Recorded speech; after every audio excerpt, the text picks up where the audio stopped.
مصدر المقصد وهو العادل، وأما القاصد فهو الجائر.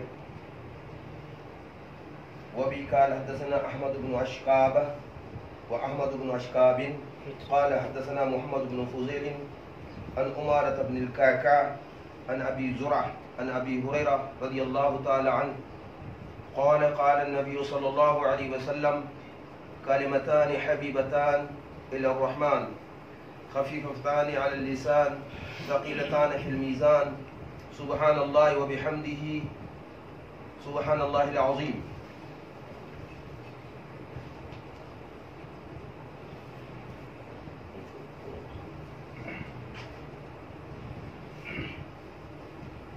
بسم اللہ الرحمن الرحیم. سب سے پہلے تو میں پڑھانے والے اور پڑھنے والی محترمات کو اور ان کے والدین کو مبارکباد دیتا ہوں اور دعا گو بھی ہوں.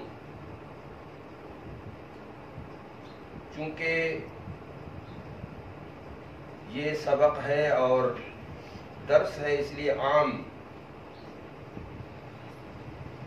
جو بیان ہوتا ہے اس سے تھوڑا سا ہٹ کر ہوتا ہے.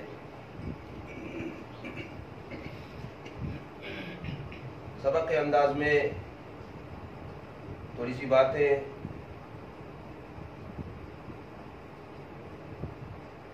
لائی جاتی ہے.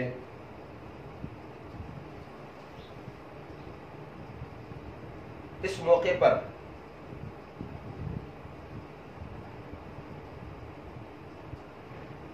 امیر المومنین فی الحدیث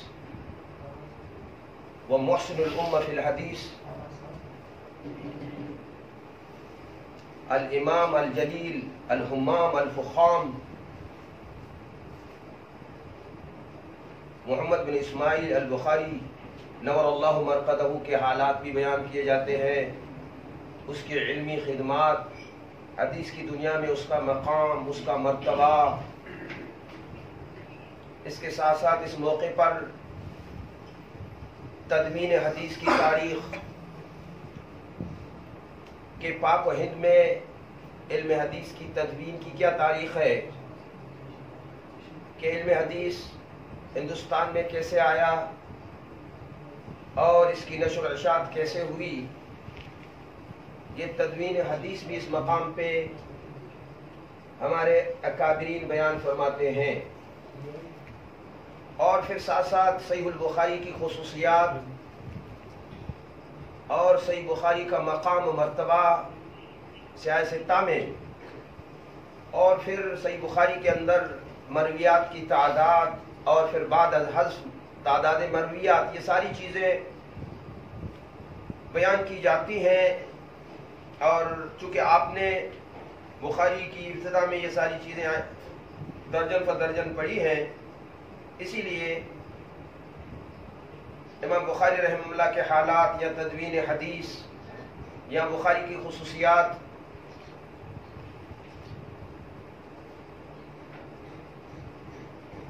ان کو ذکر نہیں کروں گا. صرف ایک چیز میں آپ لوگوں کے سامنے ذکر کرتا ہوں تدوین حدیث کے حوالہ سے. ایک عرب کی سند ہے، ایک ہندوستان کی سند ہے حدیث کی. اس میں فرق یہ ہے کہ عرب کی سند 2 حصوں میں تقسیم ہے اور ہندوستان کی سند 3 حصوں میں تقسیم ہے. عربوں کی سند ابھی اگر عرب محدثین کی آپ سند لے لیں تو وہ چل کے امام بخاری تک پہنچے گی. یہ پہلا حصہ ہے اس مصنف تک. پھر اس مصنف سے آگے یہی سند ہے. امام بخاری رحمہ اللہ فرماتے ہیں کہ میرے استاد احمد بن اشکاب نے مجھے حدیث سنائی، وہ کہتے ہیں محمد بن فضیل نے سنائی، وہ کہتے ہیں عمارہ بن کعکع نے سنائی، وہ کہتے ہیں ابو زرعہ نے، اور اس کہتے وہ کہہ رہے ہیں کہ ابو ہریرہ سے، اور کہتے ہیں حضور صلی اللہ علیہ وسلم سے. تو عرب کی جو سند ہے 2 حصوں میں تقسیم ہوئی ہے. ان سے نکل کے امام بخاری تک پہنچتی ہے اور امام بخاری سے رسول اللہ صلی اللہ علیہ وسلم تک پہنچتی ہے. جبکہ ہندوستان کی سند 3 حصوں میں تقسیم ہے.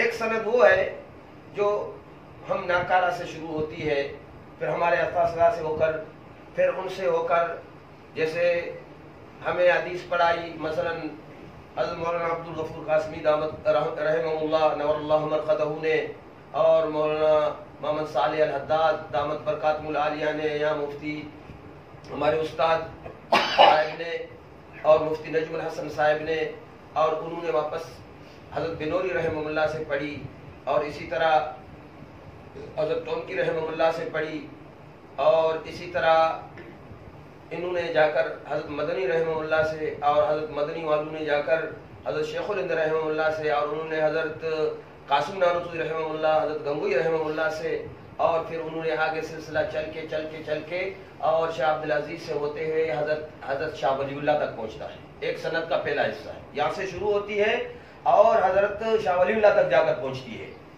پھر حضرت شاہ ولی اللہ سے یہ سند شروع ہوتی ہے، امام بخاری تک پہنچتی ہے، اور امام بخاری سے آگے حضور صلی اللہ علیہ وسلم پہنچتی ہے۔ اس کی وجہ یہ ہے کہ پورے پاک ہند میں حدیث حضرت امام شاہ ولی اللہ کے ذریعے سے آئی۔ ہندوستان میں جتنے بھی محدثین آئے ہیں، ہندوستان کے محدثین اور جنہوں نے حدیث کی خدمت کی ہے، ان سب کا استاد حضرت شاہ ولی اللہ رحمہ اللہ ہے، کیونکہ وہاں سے ہجرت کر کے علم حدیث لائے، اور ہندوستان میں سب سے پہلے محدث کی حیثیت سے حدیث کی خدمت کرنے والے حضرت شاہ ولی اللہ رحمہ اللہ تھے۔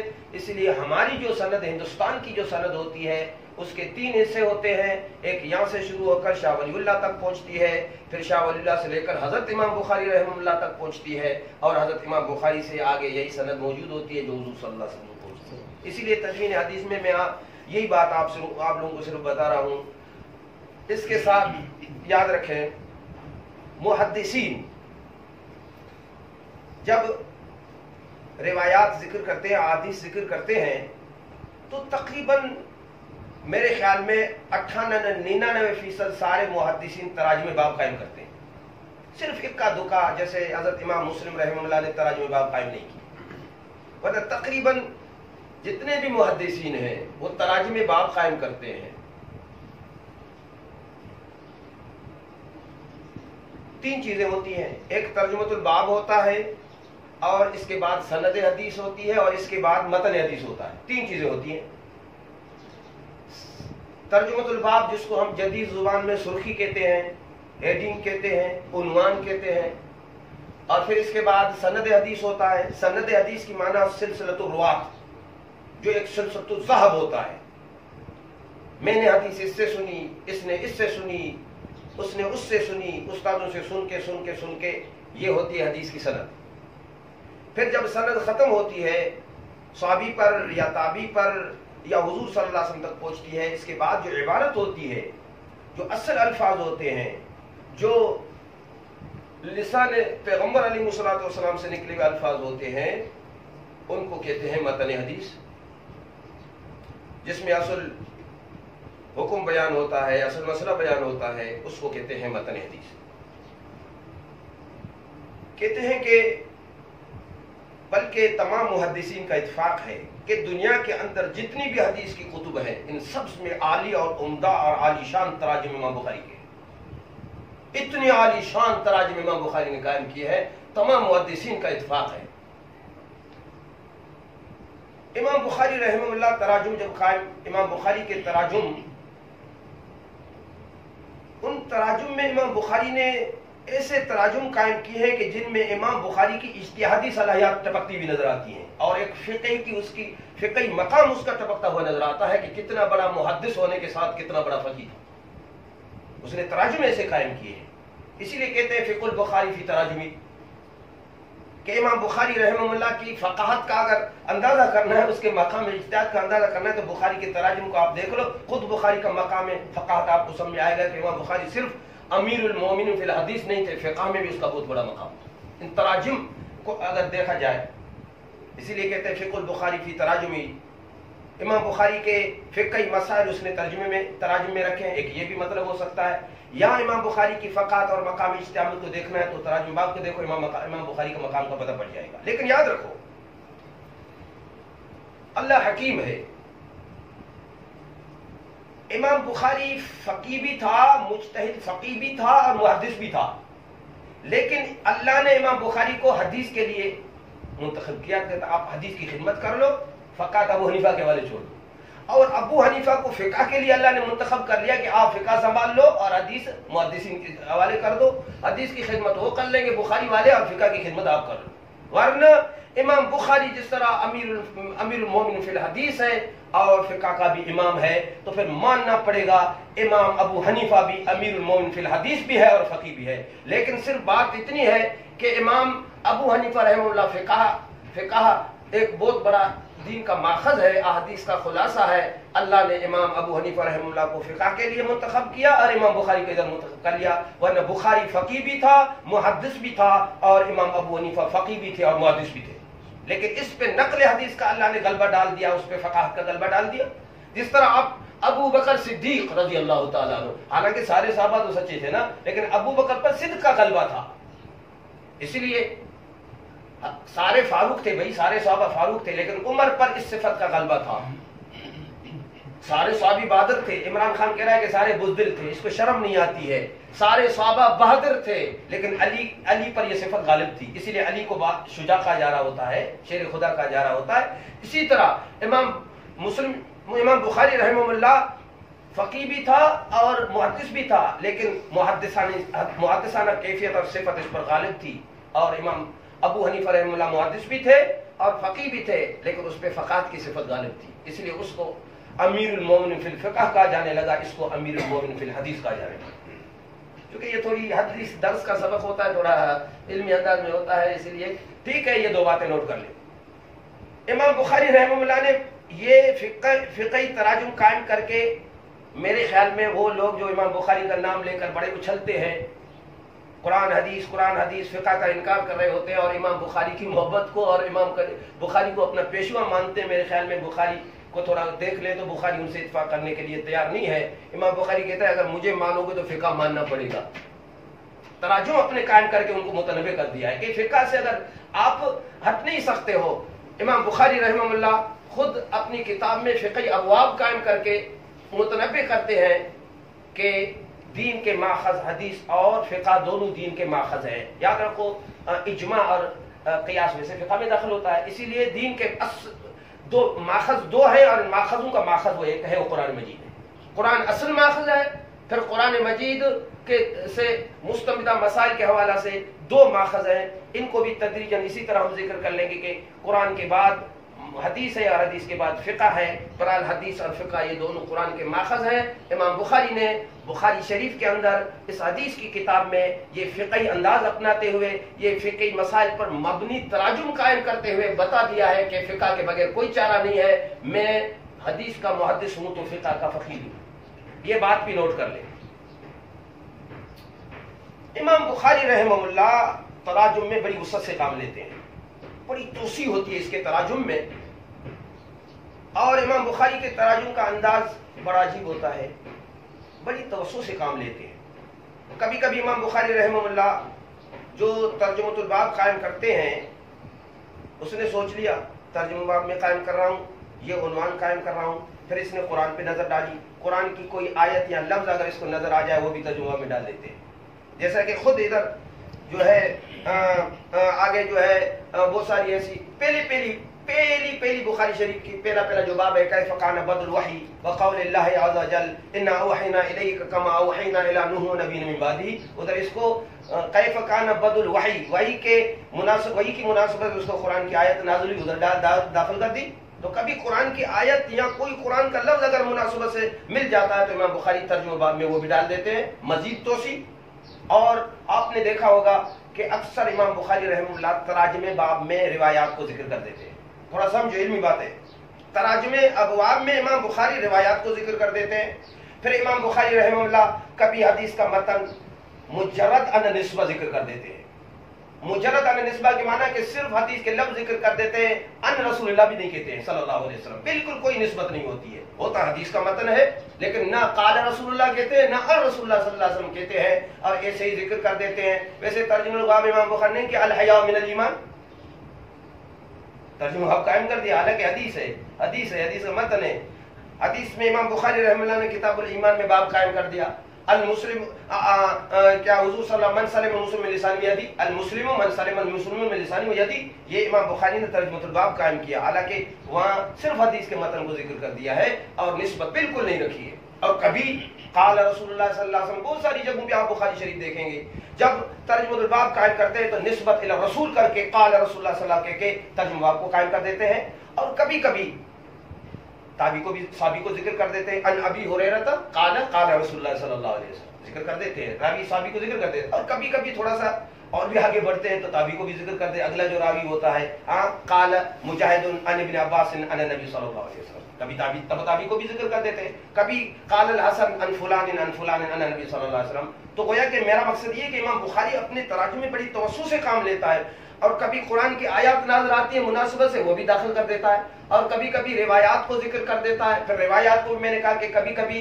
امام بخاری رحمہ اللہ مجرد عن نسبت حدیث ذکر کر دیتا ہے، کبھی حضور صلی اللہ علیہ وسلم کو کے طرف نسبت کرتے ہوئے ذکر کر دیتا ہے، کبھی راوی صحابی کو ذکر کر دیتا ہے، کبھی کبھی تابعی کو بھی ذکر کر دیتا ہے، اور باقی سند کو ذکر نہیں کرتا چونکہ تاریخ کا ذکر کر رہا ہوں۔ لیکن ایک بات نوٹ کریں، آپ نوٹ کر لو، یہ عام طور پر کہا جاتا ہے کہ تراجم بخاری میں امام بخاری جو روایات تعلیقاً ذکر کرتے ہیں، امام بخاری ان روایات سے مطمئن ہے لیکن اس کی شرط پر نہیں ہوتی ہے، اس لیے ادھر ذکر کر دیتا ہے۔ لیکن یاد رکھو یہ ضروری نہیں ہے، بہت ساری ایسی روایات ہوتی ہیں، واقعی یہ بھی وجہ ہوتی ہے کہ روایت امام بخاری بھی صحیح مانتا ہے کہ اس کی شرائط بالکل مطمئن ہے، امام بخاری 100% مطمئن ہے، لیکن کبھی کبھی یہ بھی ہوتا ہے کہ واقعی اس کی شرط پہ نہیں ہوتی ہے۔ پھر شرط میں آپ کو ذکر کر دیتا ہوں کہ اس محسن اعظم فی الحدیث نے جو حدیث کی چھان بین کے لیے جو شرائط رکھی، بہت بڑا اس امت کا محسن ہے امام بخاری رحمہ اللہ۔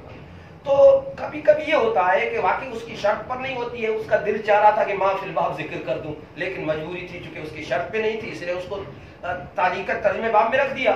اور کبھی کبھی امام بخاری ایسی روایت ہوتی ہے کہ امام بخاری سے مطمئن بھی ہوتا ہے، امام بخاری کی شرط پر بھی ہوتی ہے، لیکن پھر بھی امام بخاری رحمہ اللہ تعلیق کے اندر ذکر کر دیتا ہے۔ ضروری نہیں ہے کہ امام بخاری نے جتنی بھی روایات تعلیقاً ترجمہ باب میں ذکر کر دی وہ سب کی سب امام بخاری کی شرائط پر نہ ہوں، ایسے ضروری نہیں ہوتا ہے، کبھی شرط پہ ہوتی ہے لیکن ذکر نہیں کرنا ہوتا۔ اور آپ کو معلوم ہے کہ یہ روایات ہم تک پہنچی ہیں، ایسے نہیں پہنچی ہے، اور ہمارے محدثین نے ان راویوں کے لیے اتنی شرائط سخت رکھی، اتنی رکھی کہ حد سے زیادہ۔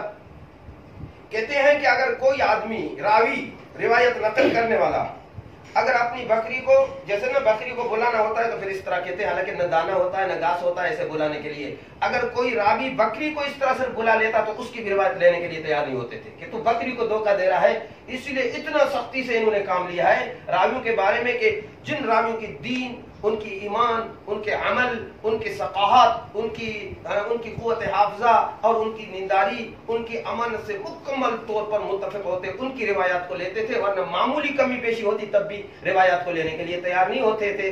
تو روات میں جو شرائط معتبر ہیں ان میں امام بخاری سب سے اوپر ہے۔ سخت ترین جو شرائط ہیں وہ امام بخاری رحمہ اللہ کی ہے۔ امام مسلم کی بھی شرائط سخت ہے، لیکن ظاہر بات ہے کہ ایک وہ شرط ہے کہ جس سے امام مسلم بھی اتفاق کرنے کے لیے تیار نہیں۔ آپ نے پڑھا ہوگا کہ مسلم کے مقدمے میں امام مسلم شاگرد ہے امام بخاری کا، لیکن خوب جو ہے ایک دوسرے کے ساتھ لڑائی ہو رہی ہوتی ہے، اور وہ یہی ہے کہ امام بخاری رحمہ اللہ فرماتے ہیں کہ راوی اور مروی عنہ میں امام بخاری فرماتے ہیں معاصرت کافی نہیں ہے۔ معاصرت کافی نہیں مانا دونوں کا زمانہ ایک ہے، اور پھر روایت اگر اس نے کی ہے تو قابل قبول امام بخاری کے نزدیک نہیں ہوگی جب تک لقا ولو مرتن، اگرچہ ایک ہی مرتبہ کیوں نہ ہو، جب تک لقا ثابت نہیں ہوتی روایت لینے کے لیے تیار نہیں ہوتا ہے۔ اور امام مسلم اس شرط میں تھوڑا سا جو ہے وہ تھوڑا سا نیچے ہے، امام بخاری اس شرط میں بھی کتنا سخت ہے۔ تو یہ جو سند ہمارے سامنے جو ہے خصوصاً بخاری شریف کی سند ہے، اس کے جو راوی ہوتے ہیں یہ راوی ایسے ویسے نہیں ہیں، اور ان راویوں کو چھان کے ہر اعتبار سے جب مطمئن نظر آئے ان راویوں سے تو ان کی سند کے ساتھ ان روایات کو امام بخاری رحمہ اللہ نے اپنی کتاب میں جو ہے وہ ذکر کیا ہوا ہے۔ اب ظاہر بات ہے کہ ہمارے سامنے یہ حدیث کی یہ سند ہے، یہ روات کا سلسلہ ہے، میں نے اس سے پڑھا، اس نے اس سے پڑھا، اس نے اس سے پڑھا، اس نے اس سے پڑھا، یہ سند جا کر حضور صلی اللہ علیہ وسلم تک پہنچتی ہے۔ یہ علم قرآن کا دین اور یہ شریعت یہ اس کے لیے یہ سند جو ہوتی ہے وہ اصل ہے. اگر سند نہ ہوتی تو دین ناکارہ. اسی لیے ہمیشہ وراثت ہے، وراثت ہی اللہ کے نبی صلی اللہ علیہ وسلم کی. دنیا کے اندر بھی وراثت ثابت کرنے کے لیے پہلے نسب ثابت کرنا پڑتا ہے. ہاں مولوی یونس صاحب کے پاس آدمی آئے، وہ کہے کہ یہ میرا باپ ہے، وہ کہتا ہے نہیں یہ میرا بیٹا نہیں ہے. یہ کہتا ہے نہیں میرا باپ ہے، اس سے مجھے وراثت چاہیے، یہ میرا باپ تھا مر گیا میری وراثت. یہ کہتا ہے نہیں یہ تو اب ظاہر بات ہے کہ پہلے ہم یہی اس سے گواہ مانگیں گے کہ واقعی آپ کو ثبوت دے دو، پروف دے دو کہ واقعی تو اس کا بیٹا تھا یا نہیں تھا. جب دلیل سے ثابت ہوگا کہ نسب جب ثابت ہوگا اس کا بیٹا تھا پھر وراثت جاری ہوگی. جب نسب کے اندر تب تک وراثت نہیں مل سکتی جب تک نسب کا گواہوں کے ذریعے سے سلسلہ ثابت نہ کیا جائے. تو وراثت محمدی کے اندر بھی جب تک سند موجود ہو تب تک یہ وراثت ثابت نہیں ہو سکتی ہے. اسی لیے حدیث کے یقینی ہونے کے لیے ضروری ہے کہ سند موجود ہو. ایک بات اور بھی نوٹ کریں، سند کی دو قسمیں ہیں. ایک سند طبقی، ایک ہے سند لفظی یا جس کو کہیں گے سند شخصی. سمجھو اس کو، ایک سند طبقی، ایک سند لفظی. قرآن مجید ہم تک پہنچا ہے سند طبقی سے. سند طبقی کی معنی ہر دور میں کروڑوں لوگ قرآن کو قرآن کہتے آ رہے ہیں. قرآن ہے، سارے لوگ اس کو قرآن مانتے آ رہے ہیں، کتاب اللہ مانتے آ رہے ہیں. ہر دور میں کروڑوں لاکھوں لوگ اس کو نقل کرتے آ رہے ہیں، قرآن ہے قرآن ہے قرآن ہے قرآن ہے. اس کو کہتے ہیں سند طبقی.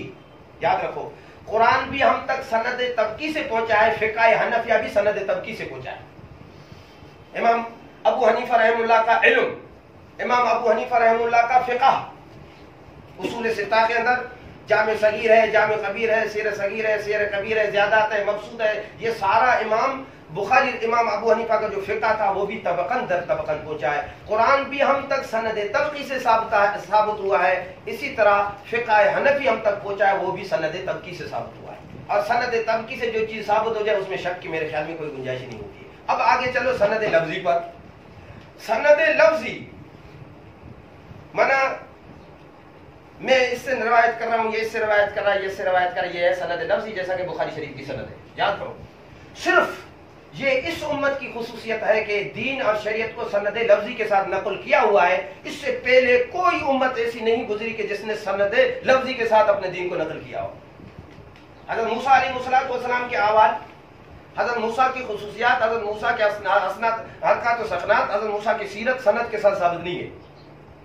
یہ صرف اس امت کا امتیاز ہے کہ میرے نبی کی ہر ادا کو، میرے نبی کی ہر تمام حرکات و سکنات کو، پوری زندگی کے ہر نقشے کو، خلوت جلوت کو باقاعدہ بڑے اہتمام کے ساتھ سند کے ساتھ پہنچائے. یہ صرف اس امت کی خصوصیت ہے.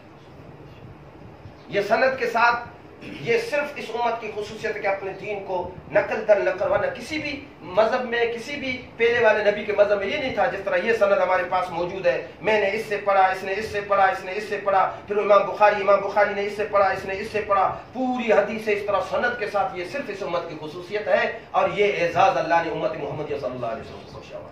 سند لفظی وہ سند طبقی، قرآن سند طبقی سے ثابت ہے، اور فقہ حنفیہ سند طبقی سے ثابت ہے، اور حدیث سند لفظی سے ثابت ہے. یہ چیز بھی آپ نوٹ کر لو. اب ہمارے سامنے جو سند ہے وہ گویا کہ ایک سیڑھی ہے حضور صلی اللہ علیہ وسلم تک کسی عمل کے صحیح ہونے کے، معلوم ہونے کے لیے ایک معیار ہے، ایک سیڑھی ہے. اگر سند ہوگی تو ٹھیک، اگر سند نہیں ہوگی تو وہ پھر قابل قبول نہیں ہے. اب آؤ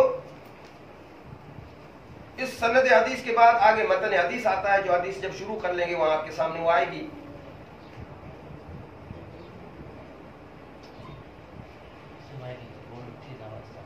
جی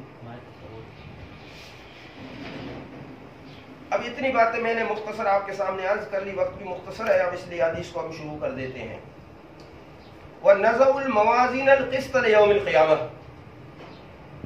یہ امام بخاری رحمہ اللہ نے ترجمہ باب قائم کیا ہے اور سب سے پہلے حدیث کی مناسبت سے قرآن کی آیت رکھی ہے. وَنَزَعُ الْمَوَازِينَ الْقِسْطَ لِيَوْمِ الْقِيَامَةِ. وَنَزَعُ حالانکہ وہ ازہ اللہ واحد ہے، ادھر تو توحید پہ بڑا زور دیا جا رہا ہے، ادھر جمع کا صیغہ آ رہا ہے تفخیماً. جیسے ہم کہتے ہیں نا تو، عام لوگوں کو ہم تو کہیں گے، لیکن بڑا معتبر معزز ہوگا اس کو ہم تو نہیں کہیں گے، بلکہ ہم اس کو کیا کہیں گے؟ آپ کہیں گے، جمع کے ساتھ. تو یہ تفخیماً اللہ نے نزع و ہم رکھیں گے، ہم ترازو قائم کر لیں گے، یہ نہیں کہ میں ترازو قائم کر، اس میں ادب نہیں ہے، وہ نزع میں ادب ہے، ہم اسی لیے وہ حدیث میں مجھے یاد آئی کہ حضور صلی اللہ علیہ وسلم جب غار حرا سے وہی لے کر آئے، جب حضرت خدیجہ بیٹھی تھی فرمایا زمیلونی، جمع کا صیغہ استعمال کرے، وہ ادب کر لیا۔ ہاں جس طرح عام لوگ اپنی بیوی کو کہ کہاں ہیں آپ لوگ کہاں ہو، حالانکہ آپ کہاں ہیں وہاں جمع کا صیغہ استعمال کیا جا رہا ہوتا ہے۔ فرمایا زمیلونی جمع کا صیغہ اللہ کے نبی صلی اللہ علیہ وسلم نے حضرت خدیجہ کے لیے استعمال کیا، چونکہ ادب والے مقام پر جمع کے صیغے میں ادب ہوتا ہے، وہ نزع، اسی لیے یا تفخیماً احتراماً جمع کا صیغہ اللہ نے استعمال کر کے بتا بھی دیا ہے کہ یہ دربار بڑی نازک ادب سے آپ کو کام لینا ہوگا۔ ایک یہ چیز، وَنَزَعُ الْمَوَازِينَ، ہم موازین قائم کریں گے۔ موازین میزان کی جمع ہے، میزان کی معنی ہے ترازو، میں مختصر کر رہا ہوں۔ یہاں موازین جمع کا صیغہ لایا گیا ہے، علماء فرماتے ہیں کہ یہ موازین جو جمع لایا گیا ہے یہاں بے اعتبار تعدد اشخاص، کہ اعمال جو ہے ترازو جو ہے وہ بہت ساری ہوں گی، میری ترازو جدا، مولانا شیر محمد صاحب کی ترازو جدا، مولانا یون صاحب کی ترازو جدا، اس کی ترازو جدا، تو ترازو بہت ساری ہوں گی، اسی لیے جمع کا صیغہ لایا گیا۔ ہر ایک کی اپنی اپنی ترازو ہوگی، میری ترازو میں میرے اعمال، تیری ترازو میں تیرے اعمال، اس کی ترازو میں اس کے اعمال، یعنی ترازو جتنے لوگ ہوں گے اتنی ترازو ہوں گی۔ یہ تعدد با اعتبار اشخاص ہوگا، یہاں تعدد با اعتبار اعمال ہوگا، کہ نماز ساری دنیا کے لوگوں کی نماز کے لیے علیحدہ ترازو ہوگی، روزوں کے لیے علیحدہ ترازو ہوگی، زکوٰۃ کے لیے علیحدہ ترازو ہوگی، حج کے لیے علیحدہ ترازو ہوگی۔ ترازو زیادہ ہوں گی لیکن اعمال کے اعتبار سے متعدد ہوں گی، اسی لیے جمع کا صیغہ لایا گیا ہے۔ بعض علماء کہتے ہیں نہیں، یہ موازین، یہ ترازو صرف ایک ہوگی قیامت کے دن، سارے لوگوں کے اعمال تولنے کے لیے ترازو ایک ہوگی، لیکن تفخیماً توسعاً جمع کا صیغہ لایا گیا ہے۔ اتنی بڑی ترازو ہوگی، اتنی بڑی ترازو ہوگی، ایسے سمجھو ایک ہے نہیں لاکھوں ترازو کا مجموعہ بنی ہوئی ہے۔ تفخیماً وسعت بیان کرنے کے لیے جمع کا صیغہ لایا گیا ہے، جیسے وَكَذَّبَتْ قَوْمُ نُوحٍ الْمُرْسَلِينَ، حضرت نوح کی قوم نے مرسلین جمع کا صیغہ ہے، مرسلین مرسل کا جمع کا صیغہ ہے، اور وہ اس سے مراد تو صرف حضرت نوح علیہ السلام، لیکن تفخیماً جمع کا صیغہ استعمال کیا گیا ہے، اسی لیے موازین تفخیماً جو ہے جمع کا صیغہ لایا ہے، ترازو صرف میدان قیامت میں ایک ہوگی۔ آگے اگلا لفظ آ رہا ہے الموازین القسط، موازین موصوف قسط صفت ہے، ٹھیک ہے۔ پہلی تو چیز یہ ذہن میں رکھیں کہ موصوف صفت میں ویسے کہہ رہے ہوتے ہیں، آپ نے پڑھا ہوگا کہ موافقت ضروری ہے موصوف صفت میں، وحدت میں، تثنیہ میں، جمع میں، تذکیر میں، تانیث میں۔ ادھر تو بھائی کوئی ہمیں تو موافقت نظر نہیں آ رہی ہے، وہ موازین جمع ہے اور قسط مفرد ہے، حالانکہ موصوف صفت میں آپ نے اردو میں بھی پڑھا ہوگا کہ موصوف صفت میں تو موافقت ضروری ہوتی ہے۔ اگر موصوف واحد ہے تو پھر صفت بھی واحد، اگر موصوف تثنیہ ہے تو صفت بھی تثنیہ، وہ جمع ہے تو یہ بھی جمع، یا تو موافقت نظر نہیں آ رہی، کتاب اللہ میں موافقت نظر نہیں آ رہی ہے، تو پھر جواب تو انہوں نے یہی دے دیا ہے کہ قسط مصدر ہے، اور مصدر کے اندر یہ چیزیں ملوز نہیں ہوتی ہیں۔ کہتے ہیں کہ مصدر لا یثنى ولا یجمع ولا یذکر ولا ینثی، نہ اس میں تثنیہ، تذکیر، یہ وغیرہ ساری چیزیں نہیں ہوتی، سب کے لیے برابر استعمال ہوتی ہے۔ رجل عدل، رجلان عدل، رجال عدل، امرأة عدل، امرتان عدل، ونساء عدل، بس برابر، ٹھیک ہے، چلو ہم مان لیتے ہیں۔ اب یہ بھی مسئلہ حل ہو گیا۔ بعض نے کہا کہ نہیں، زوات مقدر نکال لو،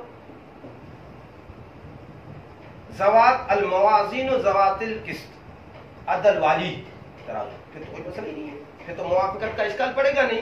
لیکن زوات اگر مقدر نہیں نکالتے ہو، ڈائریکٹ آپ حمل کرتے ہو قسط کا، اگر موازین پر ڈائریکٹ اگر آپ اس کو صفت بناتے ہو تو پھر اشکال پڑتا تھا، جس کا جواب میں نے آپ کو بتا دیا، ٹھیک ہے۔ اچھا آگے چلو، اب امام بخاری رحمہ اللہ نے یہ تو بتا دیا آپ کو وَنَزَعُ الْمَوَازِينَ الْقِسْطَ يَوْمَ الْقِيَامَةِ، باقی ادھر تو بہت ساری باتیں ہوتی ہیں، موازین، پھر یہ وازن کون ہوگا، پھر یہ تو بہت ساری باتیں ہوتی ہیں، اس لیے جو سرسری جو باتیں ہوتی ہیں میں صرف آپ کو وہ بتا رہا ہوتا ہوں، ٹائم بھی بہت کم ہوتا ہے، یا تو آپ نے ہمارے اکابر یا تو اس موقع پہ تو بڑی علمی باتیں کر رہے ہوتے ہیں کہ وازن کون ہوگا، پھر یہ ہوگا، وہ ہوگا، ایک ہوگا، زیادہ ہوں گے وغیرہ، مختلف اقوال ہیں، ان چیزوں کو سب کو میں چھوڑ دیتا ہوں، آگے میں چل رہا ہوں، ٹائم بہت کم ہے۔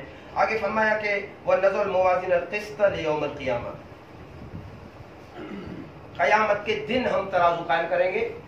قیامت کے دن یہ جو لام ہے لے یوم القیامہ، یا یہ لام بمعنی فی ہے، فی یوم القیامہ، یا لام توکید کے لیے وقت میں صلاح دلوک الشمس، وہاں بھی لام توکید کے لیے وقت کی معنی میں ہے کہ وقت یوم القیامہ، قیامت کے دن کے وقت ہم جو ہے ترازو قائم کر لیں گے. یا فی کی معنی میں ہے یا لام بمعنی توقید کے لیے ہے، وقت کی معنی میں ہے. یہ ہو جائے گا. ٹھیک ہے، آگے چلو، آگے چلیں. وَإِنَّ أَعْمَالَ بَنِي آدَمَ وَقَوْلَهُمْ يُوزَنُ، بنی آدم کے اقوال اور ان کے اعمال سب کو وزن کیا جائے گا. ان کے اعمال کو وزن کیا جائے گا. اب یہاں تو بظاہر تعمیم ہے کہ بنی آدم تو مسلمان بھی ہیں اور کافر بھی ہیں. بظاہر یہی لگ رہا ہے کہ اس قرآن امام بخاری کے اس قول سے کہ تمام بنی آدم کے اقوال و افعال کی ترازو لگے گی، سب کے اعمال کو تولا جائے گا، سب کے اعمال کو تولا جائے گا.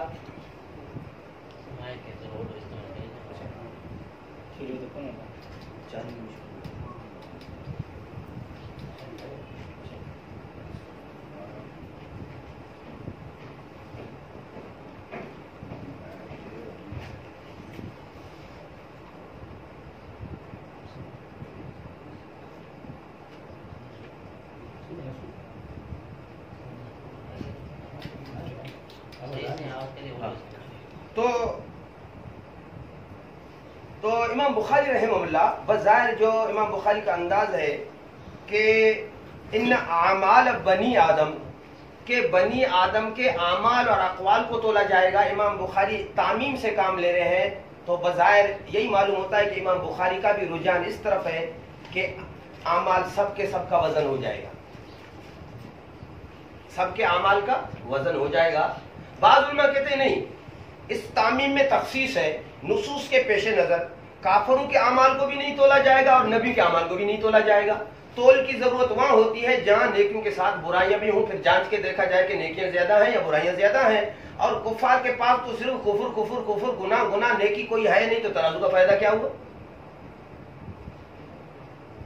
کسی دکاندار کے پاس کوئی چیز ہے نہیں، صرف اس کے باٹے رکھے ہوئے ہیں، تو پھر وہ سوامی کے میرے خیال میں وہ وزن تول نہ کر دے ایسے فضول، تو اس کو فضولی سمجھا جائے گا کہ بھئی کوئی سامان تو ہے نہیں. سامان ہو تو پھر ترازو کی جا رہی ہوتی ہے. اسی لیے علماء نے فرمایا کہ کفار اور انبیاء کے اعمال کا وزن ہی ہوگا.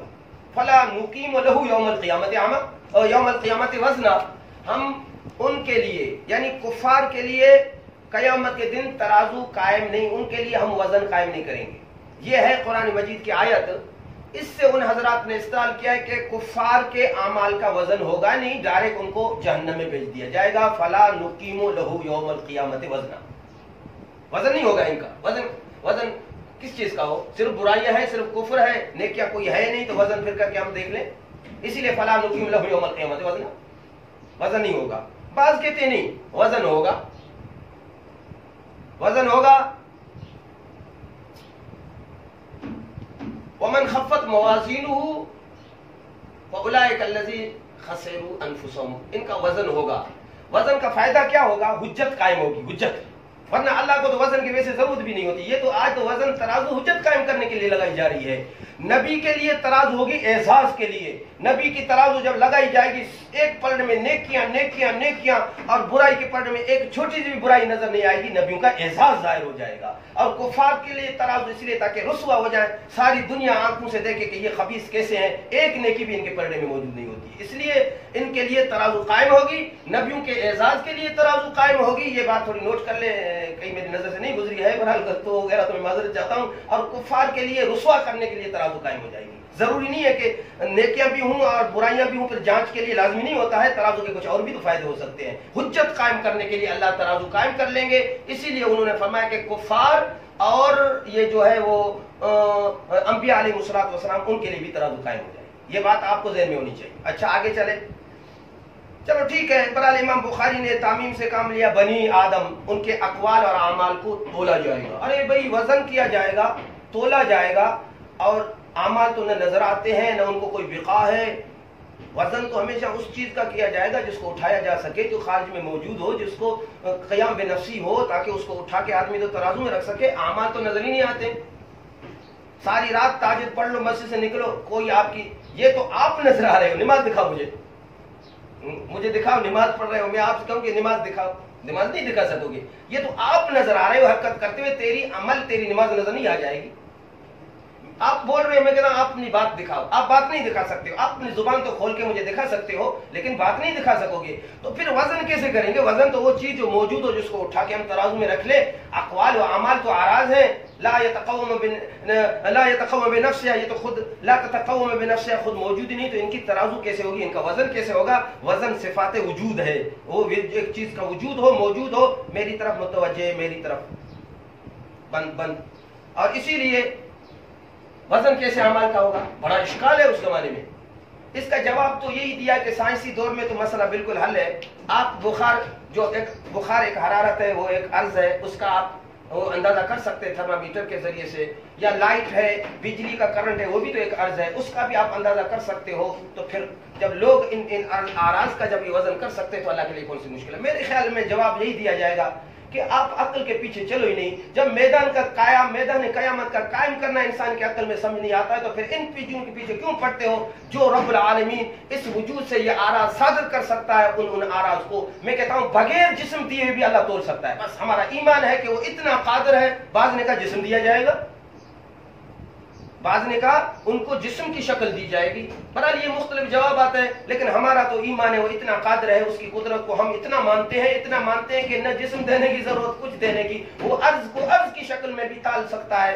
اگر نہیں تو وہ ہم نہیں بول سکتے ہیں، تو ہم اپنے آپ پر اللہ کو قیاس نہ کر لینا۔ ہمیں بس نہیں ہے، ہمیں قدرت نہیں ہے، ہماری سائنس عاجز ہوئی ہے ان چیزوں کو تولنے سے، تو خدا کی قدرت کو اپنے اوپر قیاس نہ کر لیں۔ ہمارا ایمان ہے عرض کو عرض کی صورت میں بھی رب العالمین تول لے گا، بس ختم۔ ان چیزوں کے پیچھے پڑنے کی ضرورت نہیں ہے کہ اعمال کا کیسے وزن ہو جائے۔ اللہ نے کہا، مان لیا ہم نے، ختم۔ ایک بات نوٹ کر لو۔ اچھا، اتنی بات بس میں مختصر کر رہا ہوں۔ آگے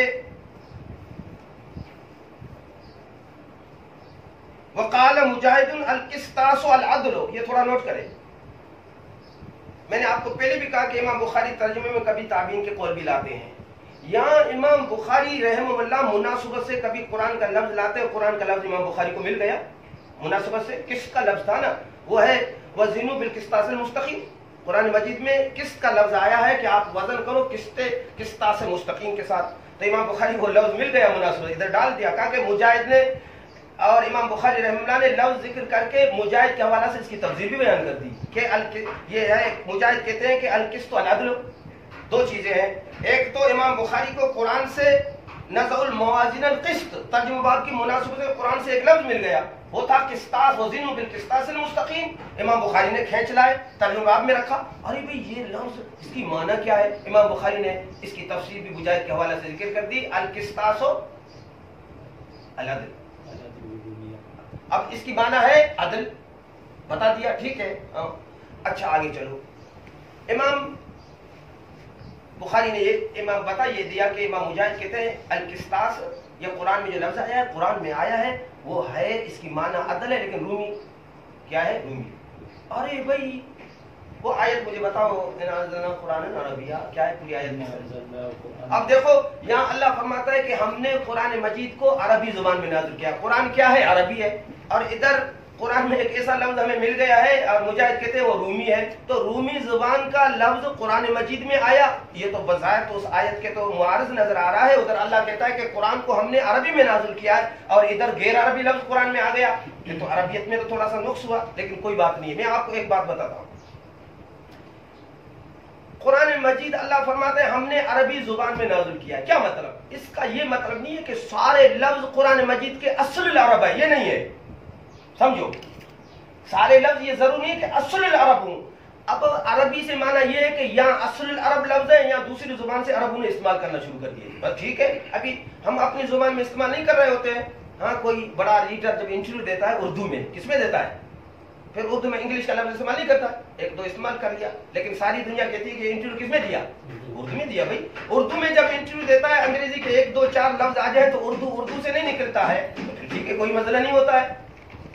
ہم ایک دوسرے کی زبان میں بھی ایک دوسرے کا لفظ استعمال کرتے ہیں. یہ پچ ہے نا, پچ ہم بھی پچ کہتے ہیں, بیروئی میں بھی پچ کہہ رہے ہوتے ہیں. ہاں پچ. اب دیکھو یہاں انہوں نے ادھر سے چوری کی ہے, انہوں نے ادھر سے چوری کر لی ہے. اب ظاہر بات ہے ایک زبان کا دوسری زبان میں اگر کوئی لفظ آ جائے تو وہ زبان کے نکلنے کے لیے یہ نہیں ہوتا ہے کہ اب یہ زبان میں یہ عربی غیر عربی کیوں آیا ہوا ہے. اسی لیے ایک زبان میں دوسری زبان کا لفظ آتا ہے. اب مدار صرف استعمال پر ہے. اللہ نے فرمایا قرآن کو ہم نے عربی میں استعمال کیا, نازل کر لیا. مانا قرآن مجید کے اکثر تو تقریباً 90% لفظ تو سارے اصل العربی ہیں, لیکن کچھ وہ لفظ اگرچہ وہ دوسری زبانوں سے آئے لیکن اب تو بطور عربی استعمال ہونے جانے لگے اور ہم قرآن مجید کو عربی میں نازل کر لیا. کوئی مسئلہ نہیں ہے. دودھ کے 5 کلو میں 4 قطرے پانی کے ڈال دو. دودھ کے 5 کلو دودھ کے 4 کلو 5 کلو میں پانی کے اگر 4 قطرے ڈال دو تو اتنے بڑے دودھی میں 4 قطرے گرنے سے دودھ ہونے سے نہیں نکلتا, دودھ کا دودھ ہی ہوتا ہے. تو قرآن مجید اتنا سمندر ہے, اس میں غیر عربی زبان کا اگر 2-3 لفظ آ جائیں تو قرآن کی عربیت پہ تھوڑی متاثر ہو رہی ہوتی ہے. اس لیے یہ اشکالی سرے سے نہیں بول رہا ہوں. وہ تو پہلے زمانے میں کہہ رہا ہوں کہ 4 کلو دودھ میں اگر 2 پانی کے قطرے, یہ نہ ہو کہ اب تو ایسا زمانہ ہے کہ 1 کلو میں 2 کلو پانی مل جائے پھر دودھ ہی رہ رہا ہوتا ہے, دودھ سے نہیں نکل رہا ہوتا ہے. اسی لیے چند لفظ آنے سے کوئی عربی پر اشکال نہیں پڑے گا. بہرحال یہ اعتراضات ہو رہے ہوتے ہیں اور اس کا اشکال جو ہے وہ کیا ہو رہا ہوتا ہے کہ یہ اب اشکال جو ہے وہ نہیں پڑے گا. نوٹ کر لیں بھائی. اچھا چلو ٹھیک ہے. اب آگے کا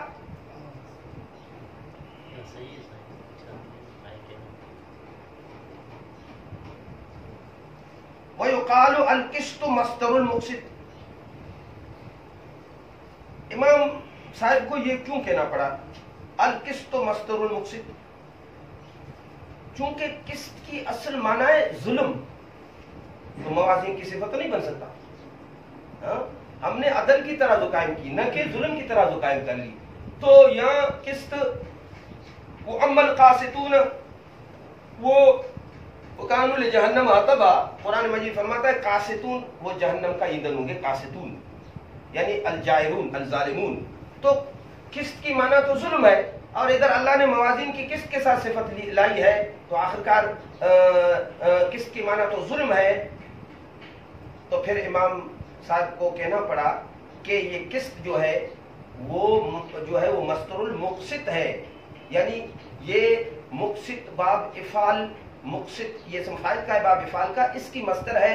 اور یہ مجرد میں قسط واقعی ظلم کی معنی میں ہے, لیکن جب باب افعال میں لے گئے حمزہ سلب کے لیے آ رہا ہے, یعنی سلب ظلم اور سلب جور یعنی عدل. اسی لیے یہ جو ہے وہ یہ مصدر بظاہر تو مجرد ہے, لیکن ایسے سمجھو کہ یہ بمعنی اقساط ہے. یہ مصدر مجرد کی ہے لیکن بمعنی اقساط ہے. اور یہ گویا کہ مصدر المقسط ہے, یعنی مصدر و مصدر المقسط, مصدر و مصدر المقسط. مقسط کے مصدر کی مصدر ہے. ہم ادھر جو ہے وہ مقدر نکال لیں گے, جو ہے وہ جو ہے وہ اقساط مقدر نکالیں گے. ھذا مصدر و مصدر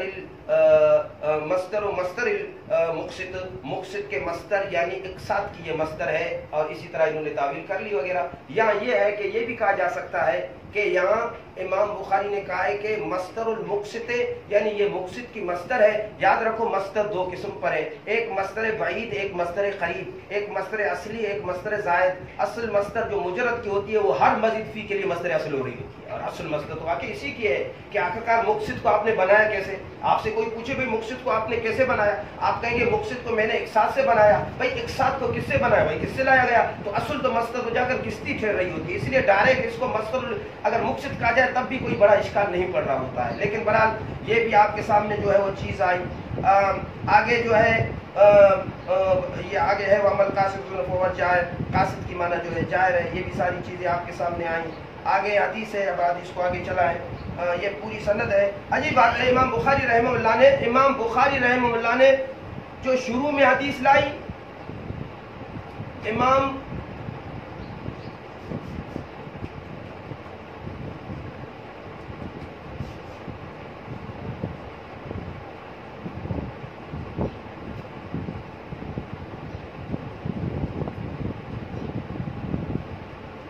بخاری رحمہ اللہ نے جو آخر میں حدیث لائی اور بخاری شریف کے شروع میں حدیث لائی ہے, ان دونوں حدیثوں میں مناسبت دیکھو.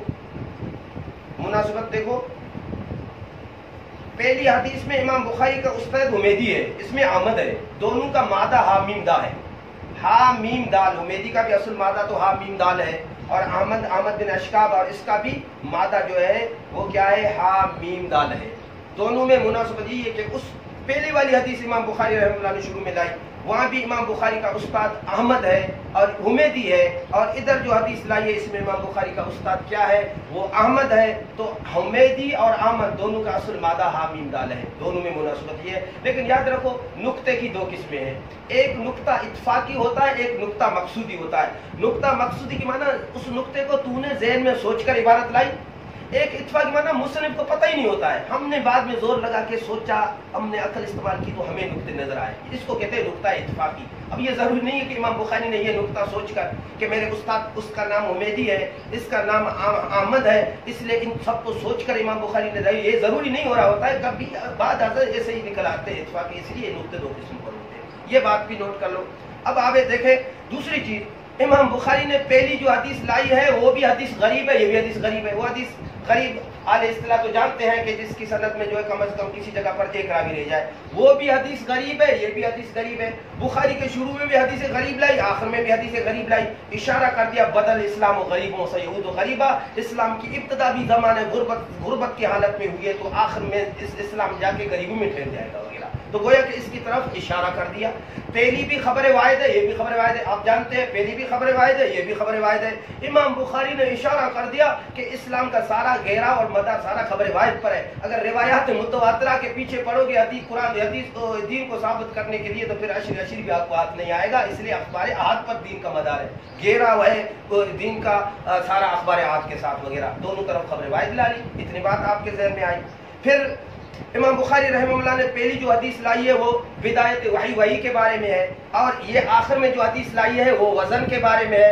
گویا کہ امام بخاری نے بتا دیا کہ اعمال کے جاندار ہونے اور وزن کا مدار سارا وہی پر ہے، تیرے اعمال وہی کے موافق ہوں گے تو پھر وزن ہوگا، اگر وہی کی سپورٹ نہیں ہوگی، رسومات ہوں گی، اپنے اختراعی اعمال ہوں گے، وہی کے موافق نہیں ہوں گے تو اللہ کی نظر میں ان کے کوئی وزن نہیں ہو جائے گا۔ تو بدل وہی کو پہلے رکھا، آخر میں وزن اعمال کو رکھ کے اشارہ کر دیا کہ اعمال کے وزندار ہونے ترازو میں اس کا اصل جو ہے وہ وہی ہے۔ وہی ہے کیا مطلب کہ وہی سے وہ عمل اگر ثابت ہوگا، ہاں بلا واسطہ یا بالواسطہ، بالواسطہ من نبی یا فقہ کا واسطہ سے، وہ بھی وہی کی طرف منسوب ہوتا ہے تو اس عمل کا وزن ہوگا، ورنہ کوئی وزن نہیں ہو جائے گا۔ وہ بھی حدیث رکھی، آخر میں بھی حدیث رکھی۔ اب دیکھو یہ حدیث آپ کے سامنے ہے، اور اس میں آخر میں ابو ہریرہ رضی اللہ تعالیٰ عنہ فرماتے ہیں میرے آقا علیہ الصلوۃ والسلام نے فرمایا کلمتان حبیبتان۔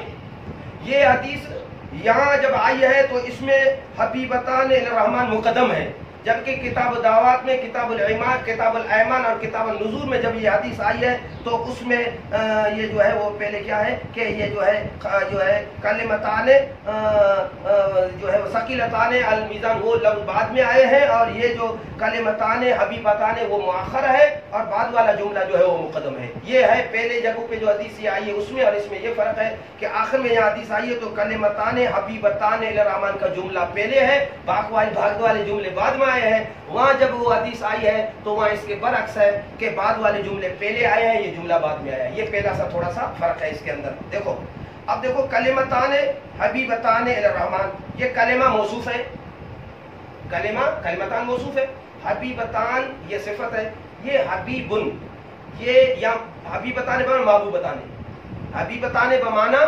محبوبتان، فعیل جب مفعول کے وزن میں ہو تو پھر مذکر مؤنث دونوں برابر استعمال ہوتے ہیں، تو پھر مذکر استعمال ہونا چاہیے تھا۔ یہ انثى تو زائد ہے نا، جب مذکر سے کام ہوتا ہے تو پھر انثى کی طرف آدمی نہیں جا رہا ہوتا ہے نا، تو اسی لیے یہ تو جب حبیبتان بمعنی حبیب بمعنی محبوب، حبیب بمعنی محبوب، یہ فعیل بمعنی مفعول ہے، تو پھر جو فعیل بمعنی مفعول ہوتا ہے تو اس میں مذکر مؤنث دونوں برابر چلتے ہیں، تو پھر یہاں مؤنث کیوں لایا گیا؟ اس کی وجہ یہ ہے کہ موصوف سے موافقت ہو جائے، کلمتان وہاں تانی سے تب اس کو بھی مؤنث لایا گیا ہے، ورنہ دونوں کام ہو سکتے تھے، کلمتان حبیبانے بھی کہنا درست ہے، ٹھیک ہے۔ اچھا یہ بات نوٹ کر لو۔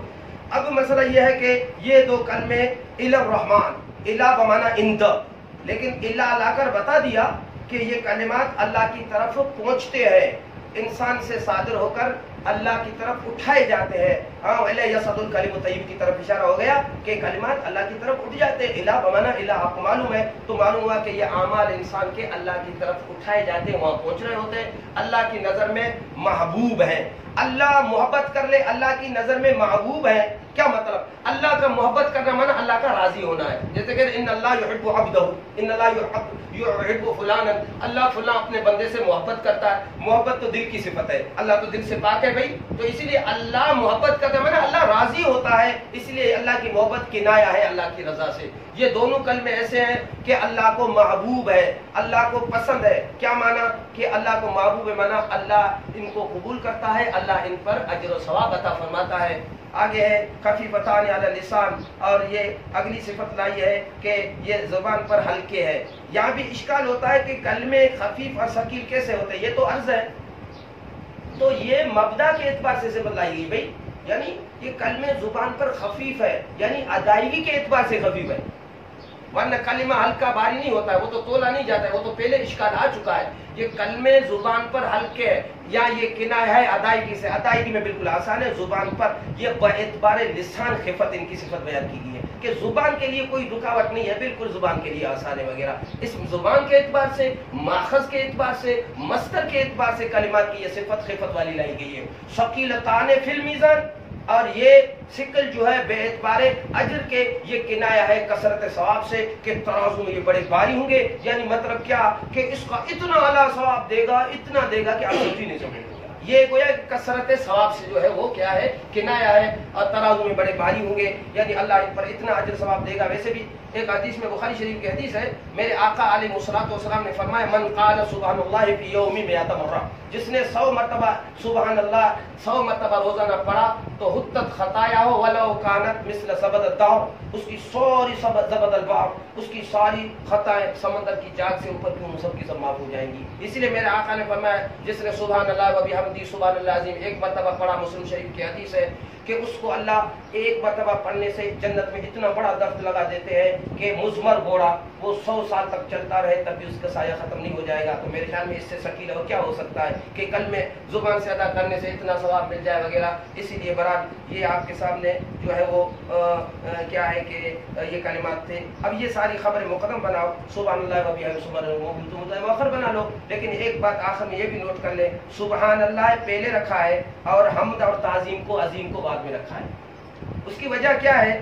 اس کی وجہ یہ ہے کہ سبحان اس میں اللہ کی صفت سلبیہ کا بیان ہے, ٹھیک ہے, اس میں جس کو تخلیہ کہتے ہیں, ناوی منطقی اظہر تخلیہ کہتے ہیں, اور حمد اور عظیم میں تجلیہ ہے. پہلے آپ دیوار کو تخلیہ کرتے ہیں, ایسے تو رنگ نہیں کیا جاتا ہے, رنگ ہے تجلیہ, اور اس کو پونچا وغیرہ لگا کے اور اس کو صاف کرنا, یہ ہے تخلیہ. تو سبحان میں تخلیہ ہے, سارے عیوب سے اللہ کو پاک قرار دیا جا رہا ہے, پھر اللہ کی حمد اور اللہ کی عظمت کو ثابت کیا جا رہا ہے. تو ہمیشہ تخلیہ پہلے ہوتا ہے, تجلیہ بعد میں ہوتا ہے. اس میں صفات سلبیہ کا بیان ہے, اس میں صفات ایجابیہ جو ہے وہ ایجابیہ کا بیان ہے. تو اسی لیے تخلیہ کو پہلے رکھ کے پھر اللہ رب العزت نے جو ہے پھر ان صفات کو بعد میں رکھا ہے. آخر میں یہ بھی بات نوٹ کر لو, وَبِحَمْدِ سبحان اللہ وَبِحَمْد کو پہلے رکھا ہے, عظیم ہونے کو بعد میں کیوں رکھا ہے؟ وجہ اصل یہ ہے کہ یاد رکھو, حمد کے لیے عظمت علت باعثہ ہے, حمد کے لیے عظمت علت باعثہ ہے. جب تمہارے دل میں اللہ کی عظمت پیدا ہوگی پھر تو اس کی حمد کر لو گے نا. تو ہم عظمت یہ حمد کے لیے علت باعثہ ہے, اور آپ کو معلوم ہے نفس الامر میں علت باعثہ مقدم ہوتی ہے معلوم سے. ہاں, لیکن ہونا تو یہی چاہیے تھا کہ عظیم کو پہلے رکھنا چاہیے اور حمد کو بعد میں رکھنا چاہیے, چونکہ عظیم اور عظمت وہ تو علت ہے نا. عظمت جب دل میں ہوگی تو پھر ہم تعریف کریں گے, اگر کسی کی عظمت نہ ہو تو پھر اس کی تعریف نہیں کی جاتی ہے. یہ سارے کے سارے ان نوابوں, خانوں کی, وزیر اعظموں کی تعریف اس لیے کریں کہ ان کے ذہن میں ان کی ایک عظمت آئی ہوئی ہے تو تعریف کر رہے ہوتے ہیں. تو اسی لیے عظمت دل میں یہ علت ہوتی ہے, تعریف کی علت تو پہلے ہوتی ہے. تو عظیم کو پہلے رکھنا چاہیے تھا, حمد کو بعد میں. تو یاد رکھو واقعی نفس الامر میں باطن میں عظیم پہلے, حمد بعد میں, وہ علت باعثہ ہے وہ پہلے. لیکن چونکہ خارج کے اندر مبصر جو چیز ہوتی ہے وہ حمد ہوتی ہے, ہمیں عظمت دل میں نظر نہیں آ رہی ہے. آپ کو کیا پتا کہ میرے دل میں فلاں کی عظمت ہے, لیکن جب زبان سے تعارف کروں گا تو زبان والی تو نظر آ جائے گی. اس لیے حمد یہ ایک چیز خارج ہے, مبصر ہے, اس بنیاد پر اس کو مقدم کیا گیا ہے. لیکن آگے کتاب الدعوات میں وہ الٹ ہے, اس میں کیا ہے؟ الٹ ہے. اس میں کیا ہے کہ سبحان العظیم پہلے ہے، سبحان اللہ و بحمدہ اس میں اسی کو رکھا گیا کہ عظمت جو ہے وہ علت تھی حمد کے لیے، تو علت مقدم ہوتی ہے، اس کو مقدم رکھا گیا. تو ادھر اس کی تقدیم کی وہ وجہ تھی اور ادھر اس کی تاخیر کی جو ہے وہ یہ وجہ ہے. بہرحال میں نے جتنا بھی ہو سکا یہ حدیث آپ لوگوں کے سامنے رکھی اور یہ بخاری شریف کی آخری حدیث تھی. اور اب بخاری شریف کی یہ آخری حدیث ہمارے سامنے آئی اور اس موقع پر ویسے بھی فرماتے ہیں کہ دعا وغیرہ بھی اللہ رب العزت جو انسان دعا کر رہا ہوتا ہے اللہ وہ قبول کر رہا ہوتا ہے. اور دوسرے نمبر پر یہ ہمارے لیے ایک بہت بڑا علاقے کے لیے اعزاز ہے، بہت بڑی سعادت ہے. اور یہ ختم بخاری کا ختم ہونا یہ کوئی معمولی بات نہیں ہے، یہ ہر ایک کو نصیب ہی نہیں ہو رہا ہوتا. میں کہتا ہوں اتنی بڑی نعمت ہے، اتنی بڑی نعمت ہے کہ دنیا کی ساری ڈگریاں قسم خدا کی آپ لے لو، دنیا کی بڑی سی بڑی ڈگریاں ساری جمع کر لو، اس کے برابر نہیں ہو سکتی. اسی لیے اس کی قدر ہمیں ہونی چاہیے کہ یہ ایک بہت بڑی نعمت ہے. وہ والدین بھی بڑے خوش نصیب ہے، وہ مائیں بھی بڑی خوش نصیب ہے، وہ بہنیں بھی بڑی خوش نصیب ہے، وہ بھائی بھی بڑے خوش نصیب ہے کہ جن کو اللہ یہ نعمت نصیب فرماتے ہیں. اور یہ نعمت بہت ہی بڑی جو ہے وہ نعمت ہے اور اللہ رب العزت نے جو ہے وہ عطا فرمائی. ہمارے علاقے کے لیے بھی بہت بڑی سعادت ہے. ہم سب دعا گو بھی ہیں کہ اللہ اس مدرسے کو اور بڑھائے، پورے علاقے والوں کو اتنا بیچ دے کہ ہمیں سنبھالنا ہی مشکل ہو جائے گا. اسی لیے اصل تو ہمارا یہی کام ہے. یہ بہت بڑی نعمت ہے. چھوڑ دو دنیا والوں کو، اگر دنیا والوں کی دماغ میں اگر اس سند کی قدر نہیں ہے تو ڈوب کے مر جائے. جس کو اللہ اور اللہ کے رسول نے قدر دی ہوئی ہے سند کو، ہمیں دنیا والی سند کے مقابلہ میں اس کو اوپر رکھنا ہے. یہ بہت بڑا اعزاز ہے، بہت بڑی قدر ہے. اسی لیے باقی آخر میں یہ بھی تھوڑی نصیحت کی باتیں آپ تھوڑی سی جو ہے وہ نوٹ کر لیں. کہاں سے؟ یہاں سے پڑھوں؟ ہاں. اچھا، اسی طرح اب یہ جو دراسات والے ہیں ان کی بھی آخری حدیث ہے، اس کو بھی آپ تھوڑا سا پڑھ لیں. ان ابی الدرداء قال رسول اللہ صلی اللہ علیہ وسلم ان اللہ تعالی یقول ان اللہ لا الہ الا انا مالک الملک وملک الملک قلوب الملوک فی یدی وان العباد اذا اطاعونی حولت قلوب ملوکہم علیہم بالرحمہ والرحفہ وان العباد اذا عصونی حولت قلوبهم بالسخط والنقمہ فصاموهم سوء العذاب ولا تشغلوا انفسكم بالدعاء على الملوك ولكن اشغلوا انفسكم بذكر وتذكر كي اكفيكم ملوككم. حضرت ابو درداء رضی اللہ تعالیٰ عنہ سے روایت ہے کہ رسول اللہ صلی اللہ علیہ وسلم فرمایا کہ اللہ کا ارشاد ہے کہ میں ہی اللہ ہوں، میرے سوا کوئی معبود نہیں اور میرے سوا کوئی مالک نہیں. میں حکمرانوں کا مالک ہوں اور بادشاہوں کا بادشاہ ہوں اور بادشاہ عالم کے دل میرے ہاتھ میں ہے. اور میرا قانون ہے کہ جب میرے بندے میری اطاعت اور فرمانبرداری کرتے ہیں تو میں ان کے حکمرانوں کے دلوں کو رحمت و شفقت کے ساتھ ان بندوں پہ متوجہ کر دیتا ہوں. جب بندے میری نافرمانی کا راستہ اختیار کر لیتے ہیں تو میں ان کے حکمرانوں کے قلوب کو خفگی اور عذاب کے ساتھ ان بندوں کی طرف موڑ دیتا ہوں. پھر وہ ان کو سخت تکلیفیں پہنچاتے ہیں. بس تم اپنے حکمرانوں کے لیے بد دعا میں مشغول نہ رہا کرو، بلکہ اپنے آپ کو میری یاد میں اور میری بارگاہ میں الہ و زاری میں لگا کے رکھو تاکہ تمہارے لیے کافی میں ہو جاؤں حکمرانوں کے عذاب سے نجات دلانے کے لیے.